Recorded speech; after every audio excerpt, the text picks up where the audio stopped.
Hello dear student. Today we shall read The Snake and the Mirror. In this chapter there is a story about the snake. The writer is a homeopath doctor. तो कहानी के आरंभ में वह बच्चों को एक कहानी सुनाता है। बच्चों को नहीं, अपने साथियों को एक कहानी सुनाता है जिसमें कि वह जब सांप का प्रसंग आता है तो वह एक क्वेश्चन सबसे करता है कि क्या आपके जीवन में कभी सांप ने आपके किसी अंग को लपेटा है। तो सभी ध्यान से उसकी कहानी को सुनते हैं।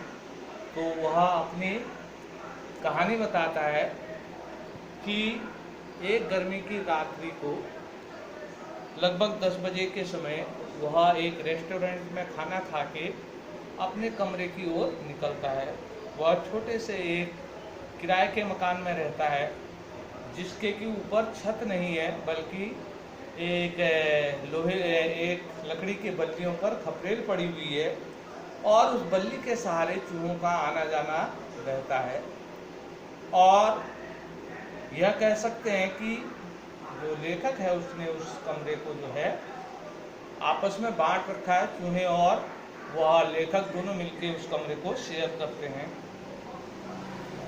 तो जब लेखक वहाँ पहुँचता है तो गर्मी के दिन है, तो घर में कमरे में प्रकाश नहीं होता, लाइट नहीं होती है, क्योंकि वह जो उसका कमरा है वह इलेक्ट्रीफाइड नहीं था, यानी कि उस पर बिजली नहीं लगी हुई थी। तो वह दरवाज़ा खोलता है और टेबल पर रखा हुआ केरोसिन का लैंप जलाता है और अपनी चारपाई को जो है खिड़की के किनारे खिसकाता है। उसका जो कमरा है वह बाहरी किनारे की ओर लगा हुआ है जिसके सामने प्रांगण खुलता है, अहाता खुलता है। तो वह देखता है कि हवा नहीं आ रही है बिल्कुल भी, तो वह बाहर बरामदे में चहलकदमी करने के लिए जाता है। तो कुछ देर बाद फिर लौट कर आता है तो टेबल पर जो है एक आदम का शीशा पड़ा हुआ है जिसके सामने एक कंघी रखी हुई है। तो वह कंघी उठाता है और अपने बालों पर कंघी करता है। उन दिनों लेखक कहता है कि मैं सुंदरता का शौकीन था और अपनी उपस्थिति में कहीं भी जाऊं तो दर्ज कराना चाहता था। तो मैंने उस समय जो है एक जो आपके वकील लोग पहनते हैं वह कोट पहना था। वह कोट उठाकर मैंने अपनी कुर्सी से टांगा और अपनी वेस्ट में, यानी कि अपनी जिसे सैंडो कहते हैं, उस सैंडो में मैं जो है अपने बालों पर कंघी कर रहा था। वह सैंडो गंदी हालत में थी। तो जैसे वह शीशे को देखता है तो उसके मन में अचानक विचार आता है कि वह सुंदरता हमेशा बनाए रखेगा। उसके लिए वह तुरंत डिसीजन लेता है कि मैं हमेशा अपने चेहरे पर मुस्कुराहट रखूँगा ताकि जिससे कि मेरी सुंदरता और बढ़े। और फिर वह नज़दीक से और शीशे को देखता है तो तुरंत दूसरा डिसीजन लेता है कि वह रोज दाढ़ी बनाएगा और पतली सी मूछें रखेगा जिससे कि वह और सुंदर दिखे। अंत में वह तीसरा डिसीजन, कुर्सी पर बैठे बैठे तीसरा डिसीजन लेता है कि वह एक महिला चिकित्सक से शादी करेगा और एक वैलिड कारण देते हुए कहता है कि वह मोटी होनी चाहिए ताकि कोई मैं बेवकूफ़ी भरा कार्य करूं तो अगर मुझे भागने की ज़रूरत पड़े तो वह मेरा पीछा न कर सके, इसलिए मैं किसी मोटी चिकित्सक से शादी करूंगा। तो इसी विचारों में वह खोया रहता है कि अचानक जो छत से आवाज़ आ रही होती है इन लकड़ी से, वह आनी बंद हो जाती है। पीछे कुछ आवाज़, कुछ गिरने की आवाज़ होती है। तो वह इसका अभ्यस्त होता है क्योंकि चूहों के लगातार गति के कारण इस प्रकार की आवाज़ें होती रहती है। फिर भी वह एक नज़र देखने के लिए जो है पीछे की ओर घूमता है, अपना सिर घुमाता है। तो जैसे ही वह सिर घुमाता है तो एक मोटा सा सांप जो है, एक ब्लैक कोबरा जो है कुर्सी से रेंगता हुआ उसके कंधे पर, दाएं कंधे पर आकर बैठ जाता है। उसका कंधा घुमाना और सांप का उसके कंधे पर बैठना दोनों एक समय होते हैं। अब वह जो है एक प्रकार से पत्थर की मूर्ति बन जाता है। अगर वह जरा सा भी गति करता है तो सांप उसे डस सकता है, इसलिए वह जो है अपनी सांस रोके हुए एक स्थिति में जैसे कि तैसे बैठ जाता है। तब सांप जो है उसके कंधे से खिसकते हुए उसकी बाह को एल्बो से ऊपर को जो है लपेटता है और उसका फन उसके चेहरे से मात्र 4 इंच की दूरी पर होता है।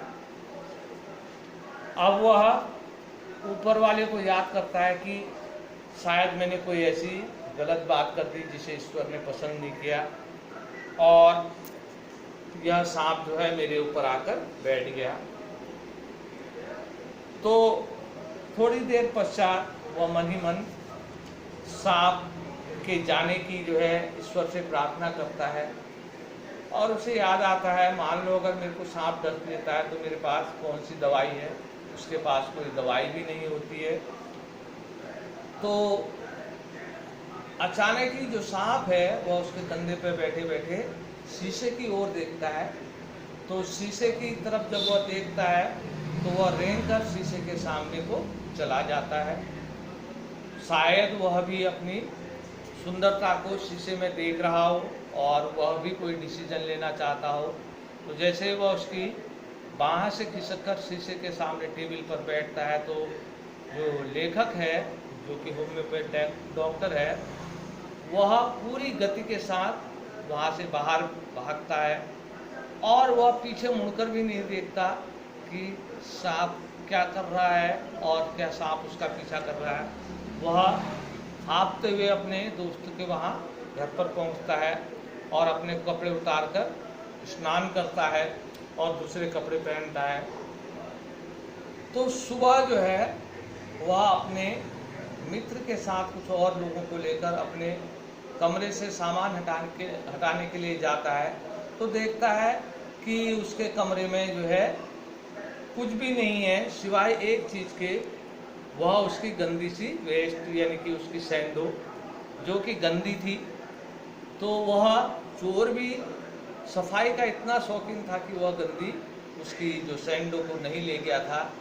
तो लेखक कहता है कि वह जो रास्कल था वह उसको धो सकता था, धो के उसको इस्तेमाल कर सकता था, पर उसने उस सैंडो को वह नहीं ले गया और बाकी कमरा उसको साफ करने की और उसमें से सामान हटाने की आवश्यकता उसको नहीं पड़ी, क्योंकि चोर पहले ही उसके कमरे को साफ कर चुका था।